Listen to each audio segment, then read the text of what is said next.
오늘 하나님의 말씀 열왕기하 5장 1절부터 14절 말씀입니다. 가시 속의 은혜, 복음의 능력이라는 제목으로 말씀을 나누고자 합니다. 오늘 본문 내용은 우리가 잘 알고 있는 나아만 장군의 치유의 기적이 나오는 그러한 이야기입니다. 오늘 본문 말씀을 통해서 나아만의 그 가시 속에서 역사하신 그 하나님의 은혜와 또 복음의 능력에 대해서 묵상해 보았습니다. 첫 번째입니다. 나아만의 가시 속에 주시는 하나님의 은혜입니다.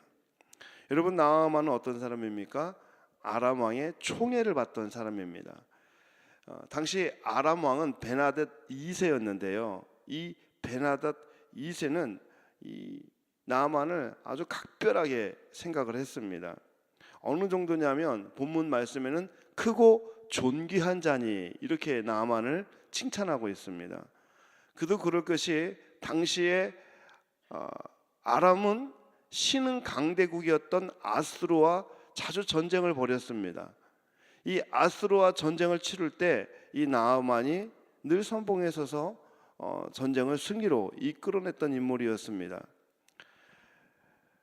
이 나아만은 그렇게 해서 승승장구해서 나중에는 아람의 군대 장관이 됩니다. 군대 장관을 요즘으로 우리가 생각해 보자면 국방부 장관 아니면 합참의장, 그런 정도로 아마 우리가 생각할 수 있을 것 같습니다. 이런 모든 것을 통해서 나아만은 명예도 얻었습니다. 나아만은 권력도 얻었습니다. 나아만은 부귀도 얻었습니다. 그런데 이 나아만에게 결정적인 문제가 하나 있었습니다. 바로 나아만이 가지고 있는 나병이었습니다. 본문 1절에서 이렇게 말씀합니다. He was truly great man. 그는 큰 용사였습니다. 그러나 그는 나병 환자였습니다. 이렇게 이야기합니다. But 그러나 성공적인 인생, 화려한 인생을 살아가고 있는 이 나아만, 그러나 그에게 인생의 가시가 있었습니다. 나아만에게 이 나병은 남들에게 보여주고 싶지 않은 상처였습니다. 남들에게 좀 감추고 싶었던 아픔이었습니다. 당시 사람들은 이 나병 환자들을 향해서 이렇게 이야기합니다. 저 사람들은 하나님께 저주받은 사람들이야, 이렇게 이야기하죠. 사랑하는 여러분, 그러나 나아만은 그 인생의 가시 때문에 하나님을 만날 수 있었다라는 거예요. 사랑하는 여러분, 세상을 다 얻는다고 해도 하나님이 없는 인생은 저주받은 인생이며 헛된 인생입니다. 그래서 솔로몬은 전도서 1장에서 이렇게 고백을 합니다. 헛되고 헛되며 헛되고 헛되니 모든 것이 헛되도다. 하나님이 없는 인생은 아무리 화려해도 헛되다라는 거죠. 사랑하는 여러분, 오늘 여러분에게 인생의 가시가 있습니까? 다른 사람들에게 보이고 싶지 않은 그런 상처가 있습니까? 좀 감추고 싶은, 남들에게 좀 보여주고 싶지 않은 그런 여러분만이 가지고 있는 뭔가가 있습니까? 그런데 여러분, 그 가시는 인생의 저주가 아니라 그 가시는 하나님을 만날 수 있는 통로가 된다는 사실을 기억할 수 있기를 바랍니다. 그 가시 때문에 여러분, 우리는 하나님의 은혜를 경험할 수 있는 거예요. 저에게 한 권사님 이야기입니다. 항상 이 권사님 보면 자신 있고 당당해 보입니다. 누가 봐도 참 씩씩한 권사님이세요. 그런데 이 권사님에게 가시가 있었습니다. 수십 년 전에 어린 아들이 아파요. 소아마비 증세를 보이고 있는 겁니다. 그래서 이 병원 저 병원 다 쫓아다녀 봅니다. 그러나 결국에는 후천성 소아마비로 판정이 됩니다. 걸을 수가 없습니다. 이 핸디캡이 있는 이 아들을 바라보면서 한국 땅에 살 것이 아니라 조금이라도 장애인을 잘 대우할 수 있는 미국 땅에서 살아야겠다. 그래서 낯선 미국 땅으로 무조건 이 아들을 데리고 몸을 싣습니다.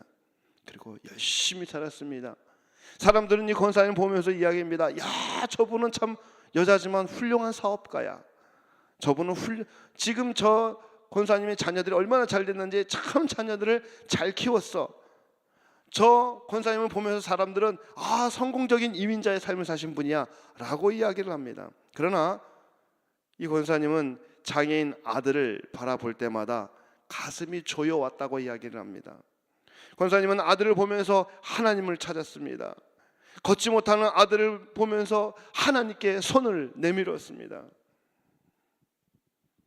지금 그 아들은 결혼을 해서 두 자녀에게 존경받는 아버지로서 살아가고 있고, 핸디캡과 상관없이 좋은 믿음과 좋은 신앙을 가지고 성공한 인생을 살아가고 있습니다. 제가 권사님을 신방할 때마다 권사님 이런 말씀을 하세요. 목사님, 제 아들이요, 제 아들이잖아요. 하나님이 제게 주신 축복의 통로입니다. 저 아들 때문에 제가 얼마나 울면서 기도했는지 모릅니다. 저 아들 때문에 제가 하나님을 얼마나 찾았는지 모릅니다. 그런데 덕분에 제가 하나님과 가까워질 수 있었습니다. 제가 복받은 사람이지요. 여러분, 그렇습니다. 우리가 보기에는요 가시 같아요. 우리가 보기에는 상처 같고 고난 같은데, 그러나 바로 그것 때문에 우리는 하나님의 은혜를 누리고 있음을 믿습니다. 두 번째, 복음은 전하는 자에게 능력이 있는 것이 아니라 그 자체에 능력이 있습니다. 여러분, 나아만은요 성공한 인생으로 군대 장관으로서 많은 것을 얻었지만 그러나 나병이라고 하는 인생의 가시를 안고 살아가야 했습니다. 아마도 나아만은 나병을 치료하기 위해서라면 온갖 방법을 다 동원했을 거예요. 무슨 일이든 했을 겁니다. 그러나 아무리 애써 보아도, 아무리 수고해 보아도 해결할 방법이 없었습니다. 그러던 어느 날 이 나만 장군이 이스라엘을 기습 공격을 하죠. 그때 포로로 잡아온 한 여자아이가 있었습니다. 그 여자아이를 자기 와이프 종으로 이렇게 삼았어요. 어느 날 이 자기 집에 종으로 있는 이 이스라엘의 어린 소녀, 이 어린 소녀가 나만의 아내에게 중요한 이 복음 같은 이 소식을 나만에게 전합니다. 본문 3절을 보시면 이렇게 말합니다. 우리 고향에 가면 주인님의 병을 능히 고칠 수 있는 하나님의 선지자가 있습니다. 그 선지자를 만나면 우리 장군님의 병이 나을 수가 있어요. 우리 장군님의 병을 고칠 수가 있어요. 이렇게 이야기를 합니다. 여러분, 이 소식은, 이 이야기는 나만에게 있어서 복음과 같은 정말 기쁜 소식이었어요. 여러분, 나만에게 이 복음 같은 소식을 전해준 사람이 누구죠? 어린 소녀. 이름도 안 나옵니다. 그냥 어린 소녀예요. 이름 모를 소녀입니다. 그런데 이 어린 소녀, 종으로 데리고 있는 이 어린 소녀의 이야기를 듣고 나아만은 단걸음에 이스라엘을 찾아갑니다. 그리고 엘리사의 말을 따라서, 물론 성경에 구체적으로 오늘 본문 읽을 때는 분노하기도 하지만, 그러나 엘리사의 말에 따라 요단강에 몸을 씻음으로 나음을 입게 됩니다. 사랑하는 성도 여러분, 이것이 바로 복음입니다. 복음. 여러분, 복음은요 전하는 사람은 비록 약해도 복음 그 자체가 능력이 있음을 믿습니다. 여러분, 복음은요 상황과 처지를 고려해서 전하는 것이 아닙니다. 복음은 하나님의 능력을 믿고 하나님의 역사를 믿고 전하는 것이 바로 복음입니다. 그래서 이 복음은요, 이 하나님의 말씀은 살아있고 운동력이 있어서 그 말씀이 나를 변화시키고요, 그 말씀이 나를 회복시키고요, 그 말씀이 나에게 능력을 주시는 줄 믿습니다. 어린 소녀 말에 이 나아만은 주저앉고 왕을 찾아가서 병을 치료하기 위한 특별 휴가를 달라고 요청을 합니다. 그리고 이 나아만이 이 어린 소녀 그 이야기를 들은 것뿐만 아니라, 여러분, 이 나아만이 가만히 생각해 보면 이 어린 소녀, 여러분, 국방부 차관 이야기도 아니고요, 의무대장 이야기도 아닙니다. 아까 말씀드렸던 것처럼 이름 모를 어린 소녀. 그런데 이 나아만은 매우 적극적으로 반응을 합니다. 나아만은 매우 적극적으로 왕에게 찾아가서 휴가를 달라고 이야기하고 본인이 이스라엘로 가야겠다고 이야기를 합니다. 너무나 적극적인 모습, 즉각적이고 적극적인 태도가 지금 성경에 기록되고 있어요. 왜 그럴까요? 왜 이렇게 적극적일까요? 절박하기 때문에 그래요. 절박하기 때문에.